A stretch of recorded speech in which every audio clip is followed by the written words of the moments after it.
Food, clean water, shelter, medical care. What do these 4 items have in common? The vast majority of people in rural parts of Guatemala and Haiti don't have access to them. Literacy, jobs, sustainable income. What about these 3? People in the Mississippi Delta are often lacking those. What do those 3 places have in common? They were Partners in Development works. Partners in Development, or PID, was founded in 1990 by Gail Hull and her husband, James. Initially, Gail wanted to start a way to sponsor children in Haiti. Since then, the program has exploded. They're helping thousands of people in Haiti, thousands in Guatemala, and have started outreach in the Mississippi Delta. There's a lot of information, and I don't have much time, so since I went on a trip to Guatemala, I'm going to focus this video on how they're helping there. In Guatemala, more than 75% of the population lives below the poverty line, and 58% lives below the extreme poverty line. 42% of all Guatemalan citizens do not have access to clean water, and over 50% have chronic malnutrition, with it affecting 90% of the children in some places. The average daily earnings of rural Guatemalan families is $3 to $6 in areas where they are getting help, but the numbers drop in poverty-struck areas that don't already have access to programs that help them. Much of this is due to the abysmal education statistics.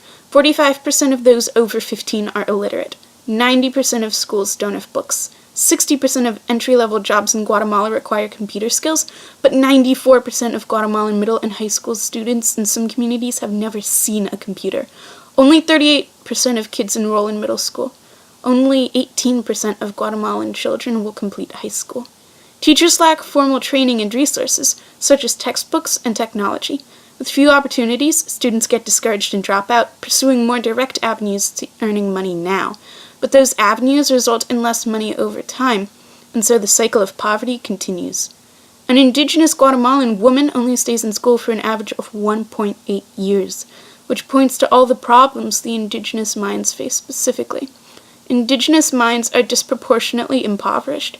They're 50% of the population, but receive less than 25% of the country's income and produce less than 25% of the consumption of goods and services.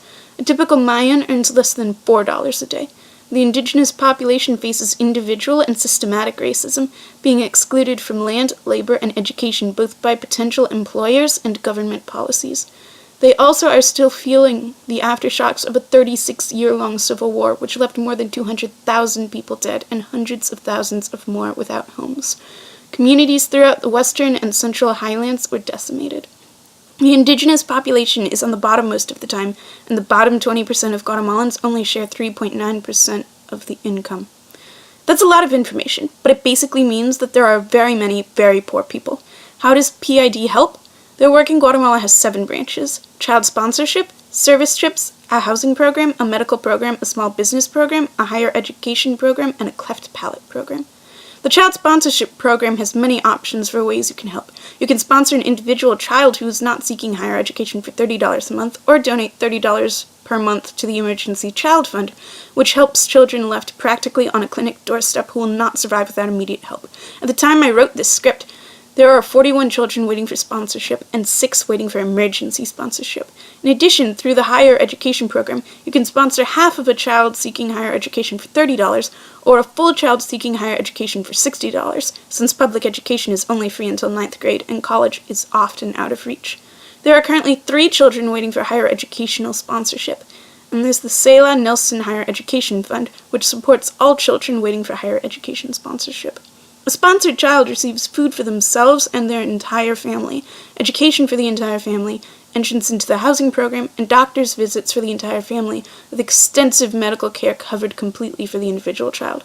This often means that, since only 1 child per family can be sponsored, the sickest child is put up for sponsorship. These kids need it. The next way they help is by sponsoring trips. I went on a mission trip, so I want to flesh this section out beyond what the website says.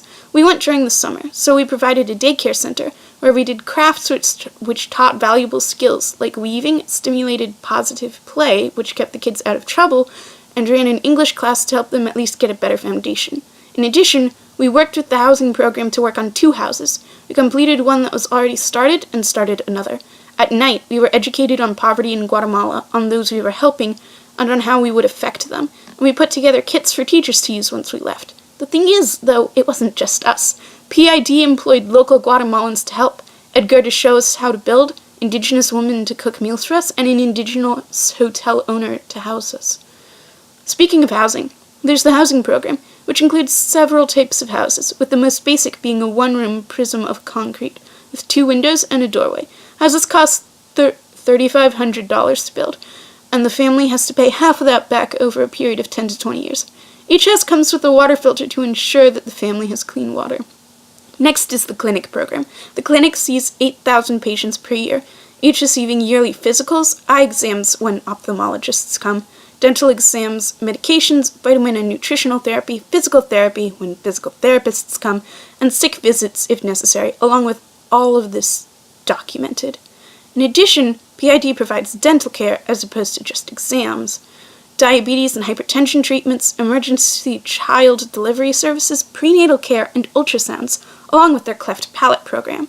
The cleft palate program stems from a partnership between PID and an expert surgeon in Antigua. He charges only the cost of the surgery and anesthesia and provides surgeries needed by kids with cleft palates.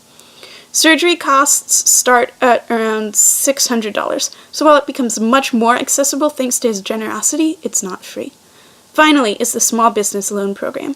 PID gives small loans out to people who have no credit history or collateral, those who cannot qualify for bank loans. These loans enable people to start or further develop a business, gaining financial freedom. To recap, Partners in Development works with the poorest of the poor in Haiti, Guatemala, and the Mississippi Delta region, creating a multifaceted plan unique to each location. Their impact on those who will help, and especially on those they do help, is undeniable.